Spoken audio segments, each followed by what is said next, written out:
এই সরকার থেকে আমরাই আপনার সবাই মিলে ছাত্র জনতা রাজনৈতিক দল সবাই মিলে আমরা তাকে দায়িত্ব দিয়েছি প্রফেসর ইউনূস সাহেবকে।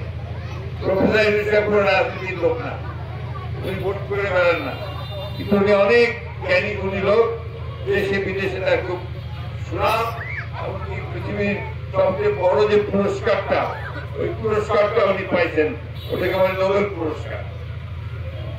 এরকম একটা মানুষকে এখন আমরা দায়িত্ব দিয়েছি দেশের আপনার একটা শান্তি শৃঙ্খলা ফিরিয়ে আনা এবং একটা নির্বাচন করা। এই সরকারের প্রধান দায়িত্ব হচ্ছে এখানে একটা নির্বাচন করবে, যে নির্বাচনে সবাই ভোট দিতে পারবে। আমার ভোট আমি দেবো, যাকে খুশি তাকে দেবো। বিগত 15 বছর আমরা কেউ নির্বাচনে কেন্দ্রেই যেতে পারি নাই। আমরা তো আমাদের ছেলেমেয়েরা কেউ যেতে পারে না,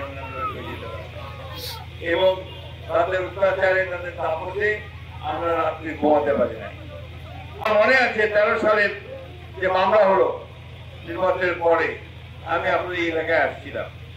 এটা কোথায়? সম্ভবত এই এলাকায় গলিমবাবুর এখানে।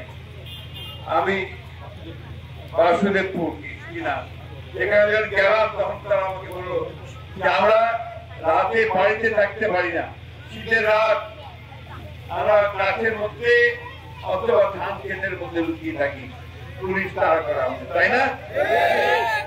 বলতে পারছেন আপনারা? তখন এই অবস্থা তৈরি করছে তখন এই আওয়ামী লীগ, তাই না? এবং তখন মনে হয়েছে যে আমরা এই দেশের মানুষ না, আমরা বাইরের মানুষ, এখানে আমাদের মানে উপরে আমাদের ঢুকতেই পারবো না, কাজই করতে পারবো। বন্ধুরা, অনেক সময় পার হয়ে গেছে। একটা দেশের স্বাধীনতা 53 বছর পার হয়েছে। 53 বছরেও আমরা এখন পর্যন্ত কিন্তু একটা শান্তিপূর্ণ ভাবে ভোট দিয়ে যে সরকারটা পরিবর্তন করবো সেই ব্যবস্থা করতে পারি নাই, তাই না?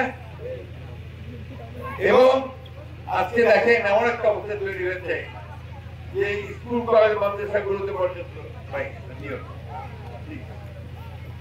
স্কুল কলেজ মাদ্রাসা যেখানে বলেন কোনো শান্তি নাই।